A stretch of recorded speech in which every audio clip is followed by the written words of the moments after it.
നബിയനാ റസൂലുള്ളാഹി സ്വല്ലല്ലാഹു അലൈഹി വസല്ലമ തങ്ങൾ ഉറപ്പെടുത്തുകയാണ്, ദിവസങ്ങൾ എല്ലാ ദിവസവും ആദം സന്തതികളുടെ ചാരത്ത് വന്നുകൊണ്ട് ദിവസങ്ങൾ വിളിച്ചു പറയുമത്രേ, യബ്ന ആദം, ആദമിന്റെ പൊന്നുമോനെ പൊന്നുമോളെ, ഞാനൊരു പുതിയ ദിവസമാണ്, പുതിയ ദിവസമാ.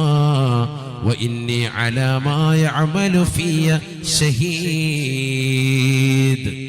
നീ എന്നിൽ പ്രവർത്തിക്കുന്നതാകുന്ന സർവകാര്യങ്ങളും ഞാൻ സാക്ഷിപത്രമാണ്, ഞാൻ സാക്ഷിയാണ്. അതുകൊണ്ട് നന്മ ചെയ്യണേ, തിന്മ ചെയ്യരുതേ. ഞാൻ ഈ രാത്രി അസ്തമിച്ചു കഴിഞ്ഞാൽ ഇനി ഒരിക്കലും നിന്നിലേക്ക് ഞാൻ മടങ്ങി വരുകയില്ല. അതുകൊണ്ട് ദിവസമാകുന്ന നീ മാന്യമായ രീതിയിൽ ഉപയോഗപ്പെടുത്തണേ, നീ സുഹൃതമനുഷ്ഠിക്കാൻ വേണ്ടി ശ്രദ്ധിക്കണേ.